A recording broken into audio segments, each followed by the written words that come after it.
Those quizzes this weekend, I'm sorry, I just noticed, I just checked some things this morning and they weren't open.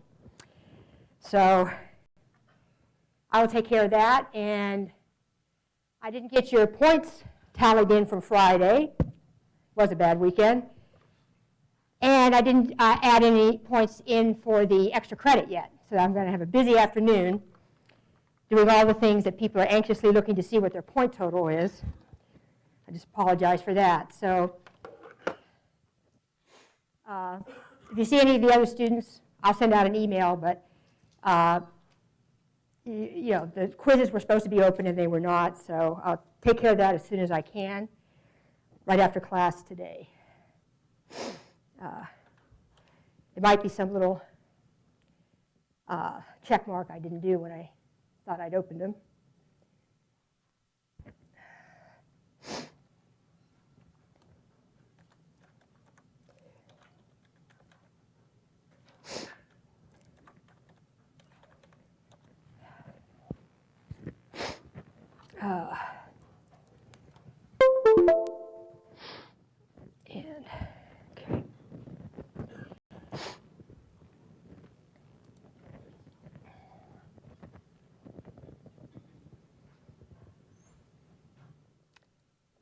Okay. Wow, that's loud.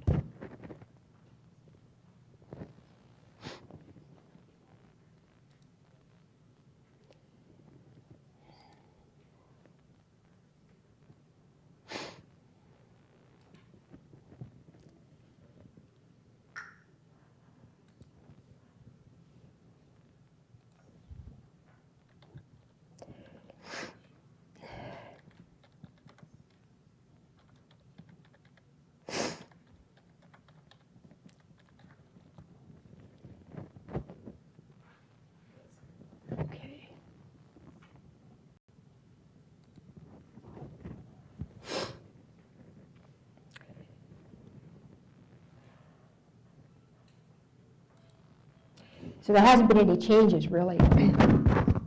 Wow. I'm not sure this thing seems so loud this morning. Maybe it's my sinus headache with this big, you know, wow. I'm sure all of you have been sneezing all weekend, too. Yeah, so there hasn't been any changes here for iClickers. I didn't have an opportunity to add in the points that I normally would have, so I will take care of that this afternoon.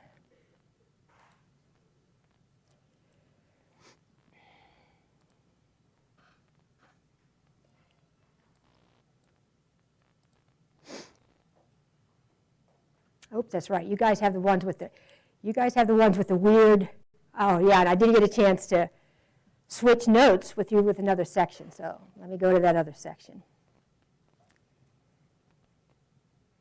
It's like everything's on a run right now of bad. So I understand your notes somehow got horribly misformatted, so I'll go to another section.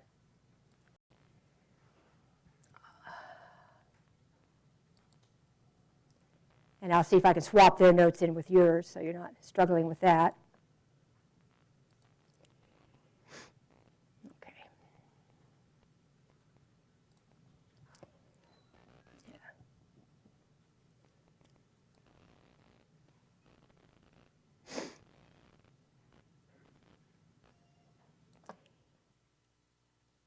Yeah. Okay. So on Friday, we finished up our discussion of phencyclidines and ketamine and phencyclidine. I mentioned salvia divinorum. I would say in these notes here, anything that's in red, it doesn't really, it's from another section's notes. I had put some red, highlighted some things in red to remind me of something, and I forgot to change it back. So don't be concerned if you see something red highlighted in your notes. So we talked about salvia divinorum. The big thing for you to remember is it's actually a member of the sage family. It's been used in by some tribes to medicine men use its hallucinogenic effects. We just identified the active ingredient in salvia divinorum, and it's just been named Salvinorium A. So people are still working on what exactly this drug is stimulating to produce these, when people smoke it, to produce these rapid, short-lived hallucinations. It doesn't have a shape, it doesn't have an indole ring like serotonin, doesn't have a phenylethylamine side chain like the phenylethylamines. So people are not sure right now. Some people are studying that. So the last group that are in Chapter 6 that we've highlighted are the cannabinoids. And I guess eventually I'll change this to cannabinoids. That seems to be what most people are using right now as a term to describe the psychoactive drugs that are in the marijuana plant. So if you look at the history of this plant, it has a long history. It grows just about everywhere in the world. It's a pretty hardy plant. And it has a couple of names. Marijuana was actually something that was started in the 1930s in the United States to make this plant sound more maybe dangerous or foreign to people. But for most of its life, or history, human history of it, it could be referred to as the cannabis plant. Or if you're growing the plant to get the fiber out of it, there's a certain way you can do that. Some people would call it the hemp plant. So those are all the same thing. It just depends on what you're growing the plant for.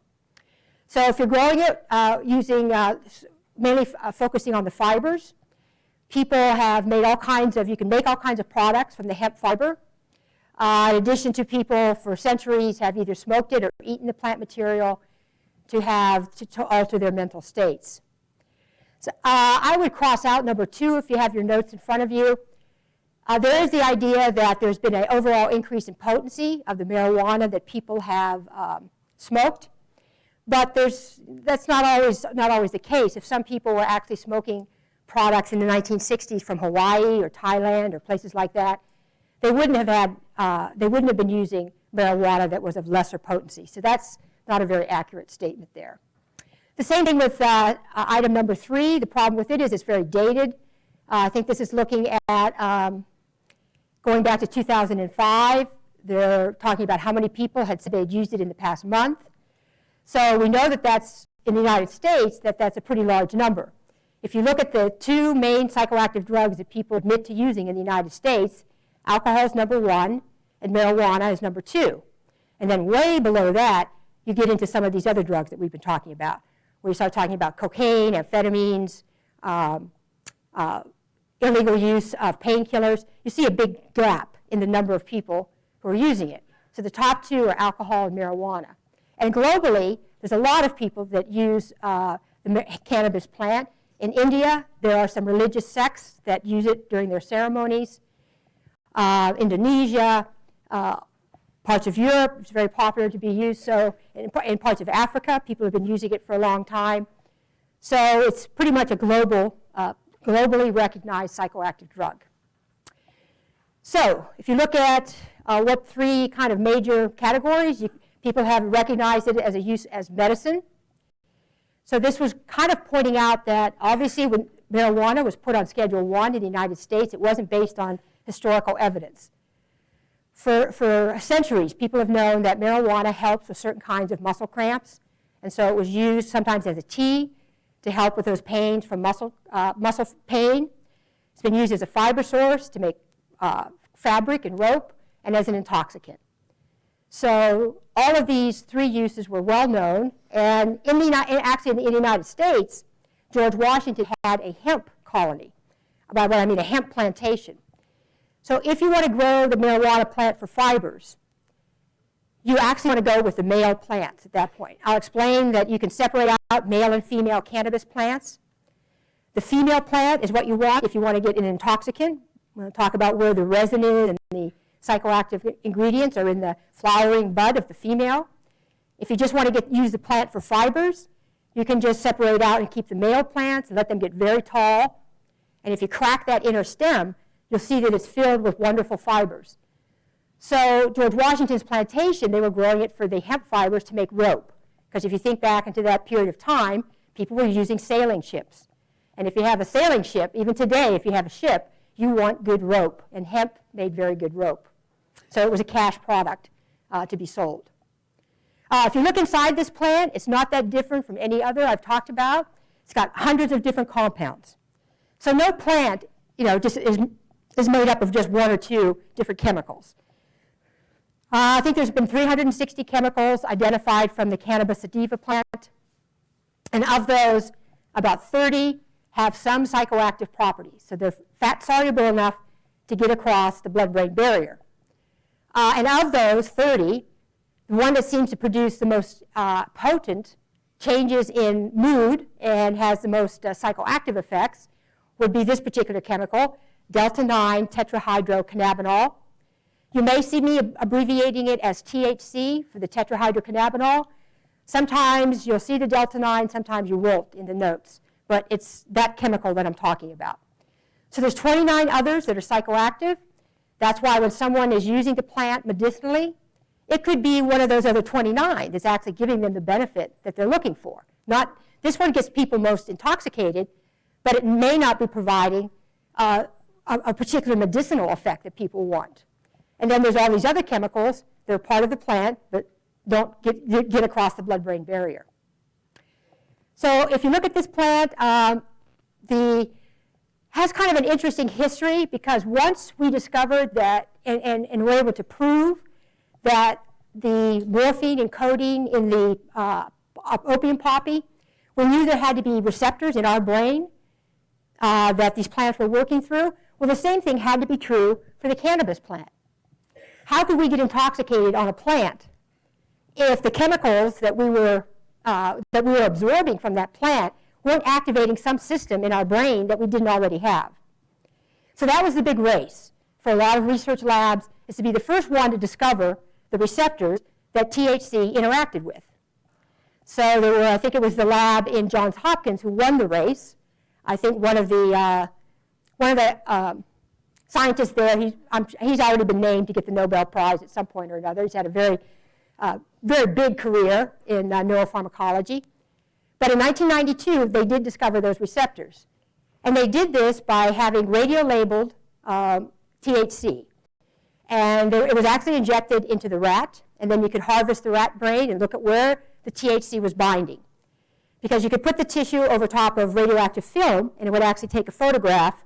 Wherever those radioactive molecules were, it would develop the film just right over that part of the brain. So first of all, it was very specific. So THC doesn't bind just everywhere in your brain. There are very selective brain structures where THC bound to. So that was kind of expected, because most certain receptors in your brain are not just spread evenly. Depending on what organ in the brain they're interacting with, that can give you a clue as to what the drug is going to do. So that was in 1992. Now, then the next thing was, if we have receptors for THC, what's the natural compound that binds to it?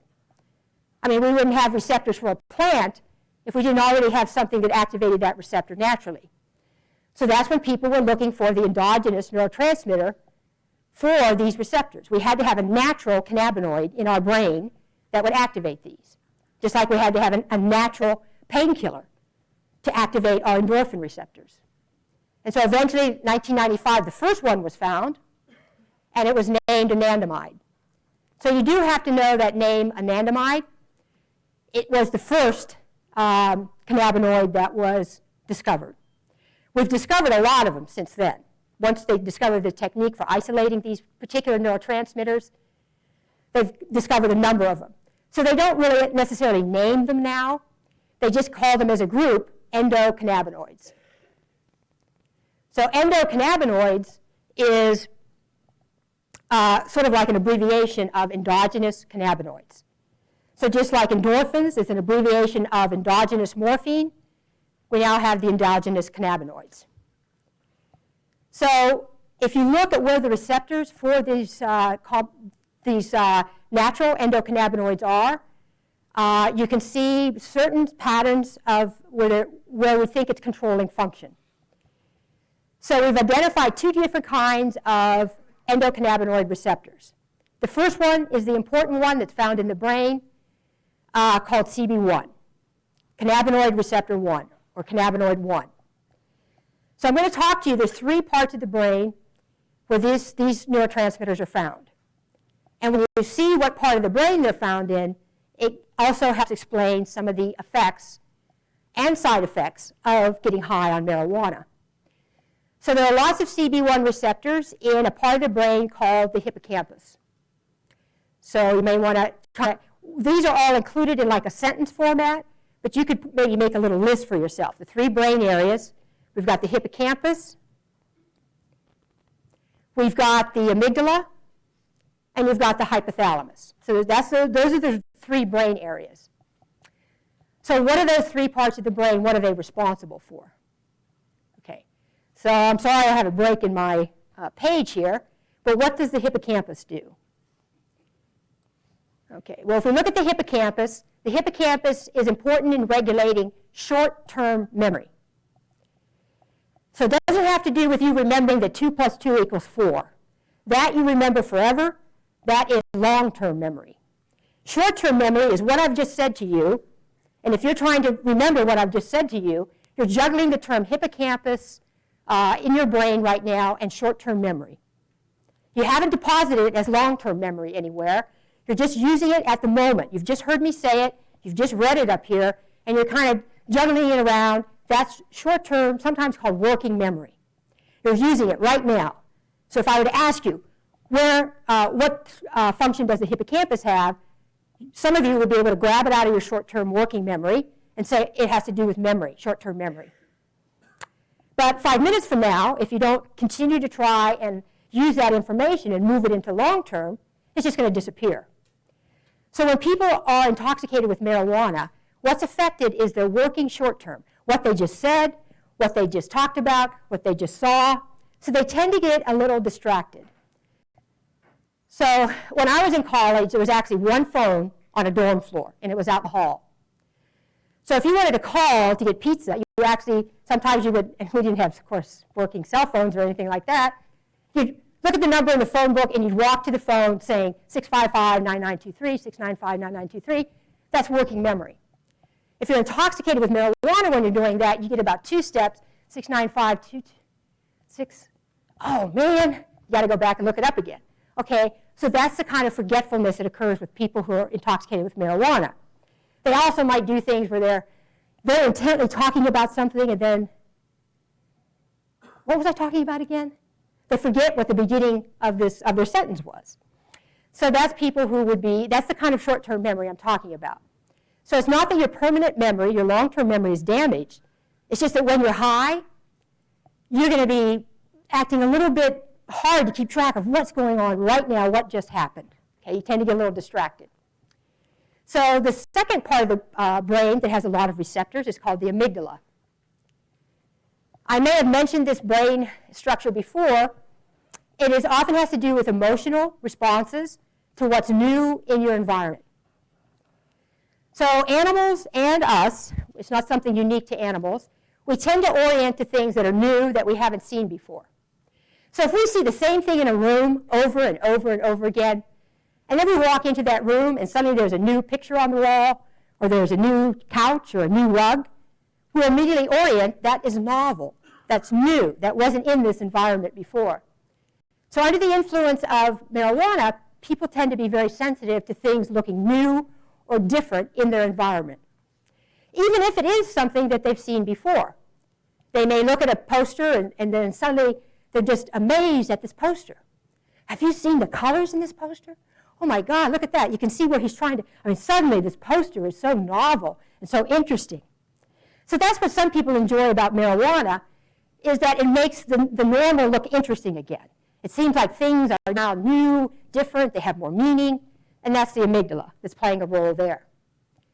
Now, the problem with the amygdala is that it can also lead you into fear or anxiety, because sometimes if things are too new and different in your environment, and it can be exciting, it can be fun, but there's a part of the amygdala that can also get you to be afraid and say you don't like that something new and different could be bad, something you don't want.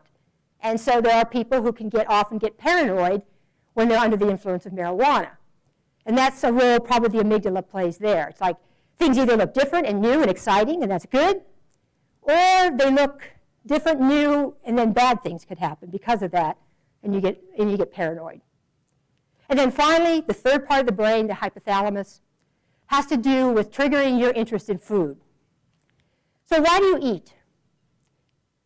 Well, it makes sense that you would eat because you're hungry, you need calories. So how does your brain tell you it's time to eat? I mean, we all think, well, but remember, there's no little band in our head that says, time to eat. There's parts of your brain that monitor blood glucose and all kinds of things. And when it's time for you to eat, it will cause you to be more attentive to food signals. So even with you being unconscious of it, suddenly you smell pizza, you smell fresh bread, and you orient to that. Wow, that smells so good. Now, if you were not hungry, that same response could be out there, but you'd smell it, but it's no biggie. I'm not hungry, I don't want to eat. So this is how this part of the brain sort of steers you towards eating. It controls eating behavior. And guess what? It has a lot of endocannabinoid receptors. So this explains an old behavior that everyone talked about called the munchies. They'd be talking about getting high on marijuana, and then about an hour later, oh, wow, ice cream. Oh, milkshake, this is from heaven. This Mounds bar is just the best. You know, everything just tastes so good, you just like to eat.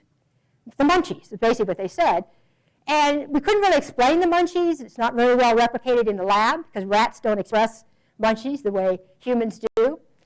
But we now understand it completely because you're activating these cells in the hippocampus so that the sense of food, the smell of it, the sight of it, the taste of it is much more interesting. And so you're drawn to it, to eat. So it kind of makes sense now when people are intoxicated with marijuana, can make things look new and novel, can make you, you're focusing so much on what's happening in the now, but you can also kind of lose what you just said, the beginning of your sentence. You're kind of orienting to things a little different because of the short-term memory changes. And at some point, food may seem very tantalizing to you. So, so those are the kind of things that people get intoxicated will experience. Now, there are some cannabinoid receptors that are found in the immune system. We're not going to talk about those. There are some that are related more to also out in the body that might play a role with relieving certain kinds of pain that people feel.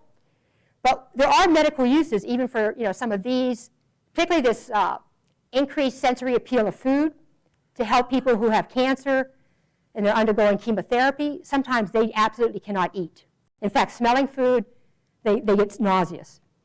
So there are some medical uses for helping people eat when they're undergoing procedures that really make them kind of nauseous. And if you can't eat, you're not going to recover from your illness. So those are pretty big advances in terms of what exactly marijuana is doing. If we look in terms of is there more than one kind of marijuana out there, it's a little bit of a controversy, but some people think there's actually 3 species. Some say it's still just one, and then there's just variants there. But the most well-known is cannabis sativa. And then there is a different variety, and I think it may be actually a new species at this point, called cannabis indica. So one of the things that's happened is that when people went from, when it was illegal in the United States to be growing marijuana, and if you wanted to grow marijuana inside, there's an advantage to having small plants. I mean, if left on its own, particularly the male cannabis sativa plant, it'll get 10 or 12 feet high. And a 10 or 12 feet high plant is pretty hard to conceal. Even people that are growing it out in the forest, they don't want it to get tall enough where you could see it, with a helicopter going by or things like that. So there was sort of a push to have smaller plants that you could grow inside. And that's one of the characteristics of cannabis indica. It is a shorter plant, it's a bushier plant, and even the leaves are not as long and center, they're kind of also shorter leaves. And it's grown more for the intoxicating effects. You wouldn't grow cannabis indica for hemp fibers, okay? You would definitely want to go with a tall plant to get the fibers. But here, people are concentrating on the intoxicating parts of the plant. So they've been interbreeding, just like you can do with tomato plants and corn plants and tobacco plants. Humans can experiment with plants by interbreeding different varieties to get what they want. And so one of the versions of cannabis indica is called skunkweed. And it's because it has a lot of THC. It has a lot of, the female plant has a lot of resin, sticky resin, where the THC is found. But the resin also has a very strong scent. So if I had some skunk weed in my pocket, even if I had it double wrapped with a baggie and tinfoil, probably by about now, people in the front row there would starting to smell something that would be like a skunky odor. So it's kind of hard to cover up the odor of skunk weed. But it does have a very, very high level of THC. So I know they grow it here in the hill country. Right about now, it's being dried. Oh, no. No, it's pretty much starting its growing season. Usually, if you get a gift, I usually get a gift at some point during Christmas, of a little tinfoil wrapped thing of skunk weed. I'm not sure who the person is, but they always get it to me somehow. And it grows in the summer, it's dried in the fall, and it's harvested. Well, it's harvested in the fall and dried. So this is, again, something you wouldn't be, if you were to light up a joint with skunk weed, the neighbors would know. That's one problem with it. Okay, so those are the two, sativa and indica.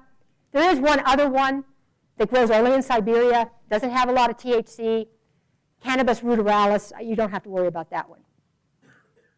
Okay, so if humans are experimenting on how to get the most intoxicant out of the plant that they have, I will say that there is another thing that people do. You may have noticed when I sometimes would get pot when I was in college, it had seeds. Okay. Now, if you buy marijuana today, you probably will notice that if it has any quality at all to it, it does not have seeds.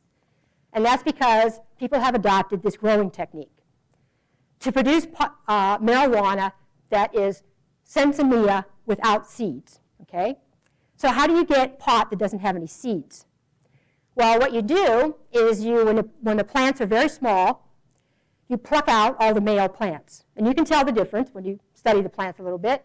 So you get rid of all the male plants. So the female plants are growing, they get big enough, they're mature enough, they start to have a little flower, and they want to be fertilized by a male plant. And so they're waiting for the wind or a bee or something to bring something to them to fertilize their flowers, and nothing happens. So what happens is the female plant just keeps putting more resin into her bud, getting it stickier and stickier and stickier, thinking, well, I'll get somebody now. Never happens because there's no male plants. So when you harvest those female plants, they don't have any seeds because they've never been fertilized, and the flowering bud is all covered with sticky resin. And THC is located in the resin. So there you are. You have now harvested a crop that has a higher percentage of resin per plant material, which means more THC per plant material, and no seeds, because if it's properly done, none of those female plants have been fertilized. So that's why you may see now that it's unusual to get marijuana with seeds in it, and if you do, you may notice that it's not a very good quality. They did not use this growing technique. So that's just one of the reasons there has been some increases in the percent THC in the plants. This number is all over the place. This includes some hashish and other preparations. I'm not going to ask you about the specific percent content, so don't worry about that. But just know that there are different potencies of marijuana out there. India is another country where a lot of marijuana is grown for intoxicating effects. I think in your textbook there's some pictures of some monks who are making a preparation of some tea. They're heating it up and trying to extract the THC, and they'll drink it as part of their ceremonies. So they're aware of different levels of potency. These are names that sometimes have been borrowed in the United States. In India, bhang is usually that low quality marijuana. It may have some seeds in it, some stems in it. Ganja then would be the next level up, where you're just concentrating on those flowering tops. And then hashish is where it's a process where you kind of grind it up, get rid of as much plant material as you can. So what's left is mainly a brick of resin. So hashish is usually in little bricks, could be like a thick piece of chewing gum, and that would be mainly THC, so you don't need a lot of it, and most of the plant material has been removed. And then actually there's another level called hash oil, where you go ahead and refine it even more so that all that's left is kind of a black oily resin. And that contains just about all THC. I mean, that's where it's really concentrated. There isn't any plant material there. So what people are doing is they're trying to concentrate what they have. All right. Now, I always have a lot of people ask me, about drug testing and marijuana. And so I did want to just mention a couple things. We'll start out with urinalysis. And I do want you to know that I would say 99% of the time that what they're using nowadays for looking for the metabolites of a drug that you have consumed. So I had mentioned to you that no drug stays forever. Every time your blood goes through the liver, some of the drug molecule is broken down into fragments called metabolites. And those metabolites have a specific shape based on their original molecule that they are fragments of. So most of the time, the urinalysis kits are going to use color-enhanced immunoassays. So an antibody has been made to a fragment of a specific drug. And so the thing about antibodies is they're very specific. So they will only interact with one type of fragment. So usually the company has to pick 3 drugs. They can't test you for everything because it would be so expensive to have an antibody kit that had antibodies to everything. So it's easy to pick marijuana. So maybe Valero or SeaWorld, they say, well, okay, we're going to do a urinalysis. We'll pick marijuana because these are young people. Then they'll pick usually one painkiller. They may go with like heroin because that's a known illegal painkiller. Those antibodies will not necessarily react with OxyContin or Vicodin, but it's always good to tell them if you have a prescription for a drug. And then they have to pick a stimulant. So they may pick cocaine if that's the hot thing that's out there, or they may pick methamphetamine if that's the hot thing that's out there. So they're going to pick 3 antibodies, and that's what's in the kit. Then they take your urine sample, they split it in 3 parts, and then they'll test those. Well, they've been trying to get these kits to be easier and easier and faster. So now they've got ones where they just dip a stick into the solution and look for color bands. The color reaction is that when the antibody binds to its target, a color molecule, a color chain reaction occurs, and it might turn blue. So now they've got it down to, I know they can actually do a saliva test. They take a swab of your saliva, and they're looking for reactions there. Well, I think each of those, as they try and get quicker and faster, because it's expensive, I mean, they have to pay for each of those things that they're doing, is they're actually not as sensitive. I mean, something like marijuana on a saliva test is really dumb, because I don't think there would be any marijuana metabolites in your saliva. They're looking usually there for things like alcohol or maybe one other drug they can look for in the saliva. But they are not, remember the tests have to be set to a certain level of sensitivity. You can make these kits so sensitive, that means there's so many antibodies in there that they might start cross-reacting and everybody turns out to be positive. Everybody turns blue, which would not be a very good test. So they're going to back off on the sensitivity till it's down around, for marijuana, about 50 nanograms of metabolites per 1 mil of urine. So that means that you could have below that and be fine. And at this point, if you are not a regular marijuana smoker and you smoke a joint, you will be fine in 24 to 72 hours, okay? The people who have to worry about urinalysis tests are the ones that are chronic users of a drug, which means that they use the drug every day as part of their life. So they're the people that wake up, hit the bong, take a pipe with them or a one-hitter. They're smoking pot all day. When they get home, they're smoking more pot. In fact, if they're not getting high, they don't feel right, And when they stop using, they miss marijuana. Now, for people who are chronic users, now you're going to take a while to get those metabolites out of your blood. So it might take a month before you get below this test level. And for you to get to 0, it might take, another month or 3 or 4 months. So they won't test down to 0. If you're an Olympic athlete, they'll take the test down to, I think, 12 nanograms per mil, which is very sensitive. But I do want people to recognize that this whole idea that it's in your body for months has really gotten blown out of proportion. Because I have had people who smoked a joint during spring break, and they're still calling me going, will I pass? I'm getting a job interview at Valero. And I'm saying, you are fine. If you're telling me the truth and you just had a joint and you're not a regular smoker, you'll be fine.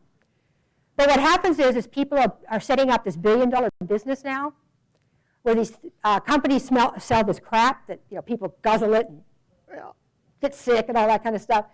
And then they pass their test. And they're like, oh, you got to use this stuff. Or make sure you pass your test. Well, guess what? You would have passed anyway. So all you're doing is putting money in the pockets of these people now that are making billions. The price of this stuff has been jacked up now. And think about it. What could you drink that would actually get stuff out of your blood? It's not like there's anything you can put in your intestines that's going to suck something out of your blood. It doesn't exist. So what's happened is because people drink this crap and pass, then all their friends are going to drink it and pass, not realizing that they would have passed otherwise. So my big problem with urinalysis is, first of all, well, for one thing, we don't have a good test for what the biggest problem is, and that's alcohol.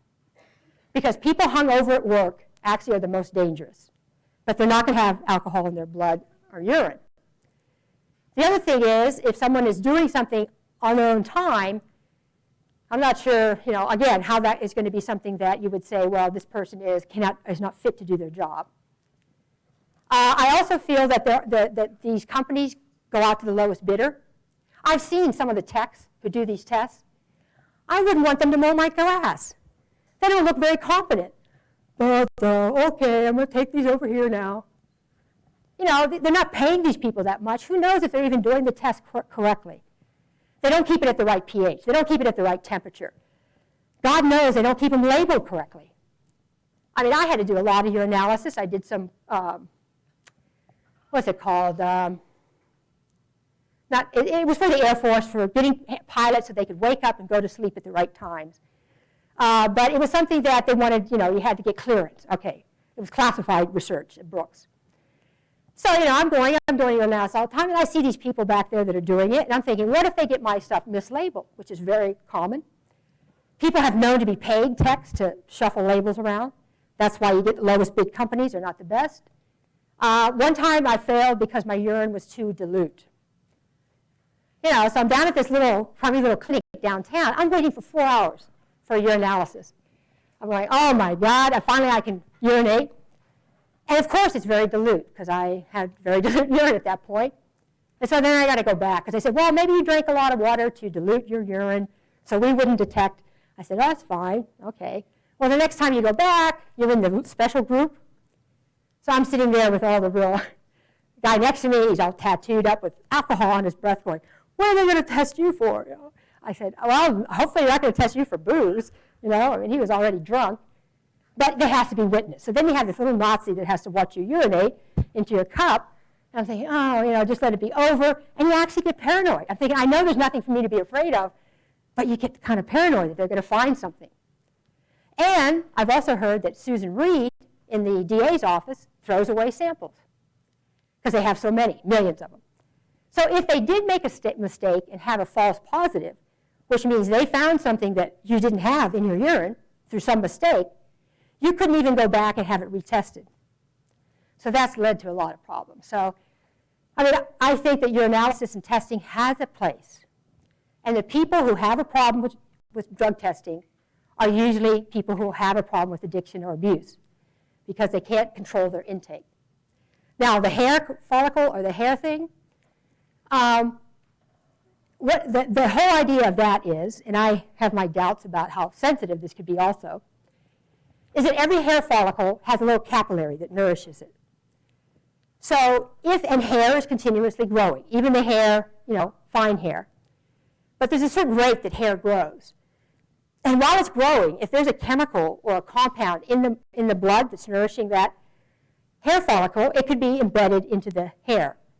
So that's how they've been able to dig up some people, and they found arsenic embedded into their hair follicle, and they knew that these people had died because of arsenic poisoning. Well, theoretically, if there's a lot of drug metabolites circling around that hair follicle while it's growing, some of those could get embedded into the hair shaft, just by accident as it's growing. So then, what they're saying is, okay, they can pluck a hair, and I actually talked to somebody. She was in my class. She was actually the person that had to do the plucking. She said, oh, it's terrible, So, you think about the amount of material that's there. It's very small. You're going to dissolve that hair. so that all that's left is a solution of the parts of the hair, it's chitin and protein, and then some metabolites they're looking for. I would think you'd have to have a pretty big dose of that metabolite in the hair to really get to know, be able to say, okay, there was a definite positive here. I don't know how many positives they get, but I do think it frightens a lot of people that they smoked pot 6 months ago, and there's going to be a little thing in their hair that's going to give it up. I can't imagine if they have that sensitive a test to do it. So again, I think what you're getting is people who are heavy chronic users. And if that's the case, then they should just say that up front, instead of scaring people who may have used a drug once, and now they're afraid they're going to get caught. So I think that most of the time they're going to miss things because they're looking for something that's a very small amount, and most of the people aren't even at that level. So that's my saying on that. So just be careful. Where I would drug test is if somebody was in rehab. If they're in my clinic and I'm taking all the time to try and treat them to get them over their addiction, and they're still using, they got to get out of there. So I would definitely drug test every day anybody who was in a rehab clinic, because if they didn't really stop, if they're just lying, you don't want them in your clinic. They're just taking up space. So that I could see. But to drug test everybody, not a very wise thing to do. All right, just want to make one quick mention about using these effects of marijuana for medical reasons. There is a pill. The trade name is Marinol. That pill has synthetic THC or another. I know there's another cannabinoid they put in there, and it helps people who have no appetite to eat. So usually they're going to give it to people who are on chemotherapy or who have very serious wasting diseases that they are they're going to help with helping them to eat so that they won't get too thin. Why did you guys even bother coming? There's about 5 minutes left to the lecture. Must have had a bad bus ride or... Okay. Wow. All right, so Marinol is still out there, and some patients will take it. But a lot of patients say that they don't like Marinol because they can't control the dose. And one thing about using the plant material, if you know what works for you, you can decide whether you have enough or not enough. And with the pill, you're not always sure whether you're getting, if it's too much or it's not, because you will have the side effects of intoxication while you take the drug. Okay, well, I just wanted to remind people that I discovered before I left the house this morning that the quizzes didn't open up, so I apologize for that. I didn't have time to do anything about it. I'm going to go back to my office, sit down and find out why the quizzes didn't open up, get them open, so they'll be open until Sunday. I didn't have a chance to add your points in from Friday, and I didn't have a chance to, it was a bad weekend, and I didn't have a chance to do any extra credit from the list that's now available at ASAP. So all of that I'm going to be working on this afternoon. So if you have a question about that, that's what the take is on that. I just didn't feel very good and got way behind. So I'll go ahead and get set up here, see if we can ask a question.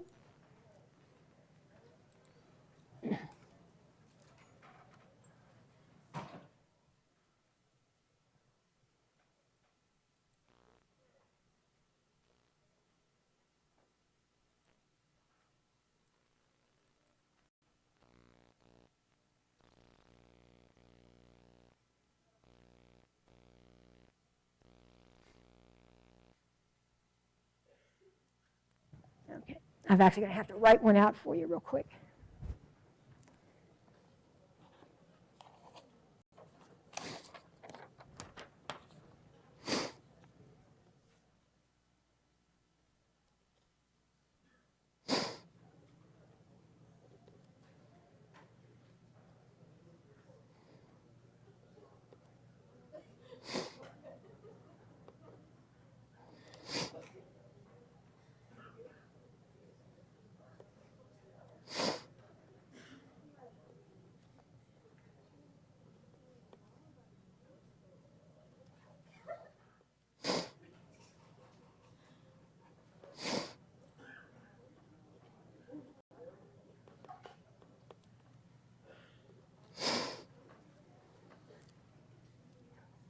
I'm just writing out your question here.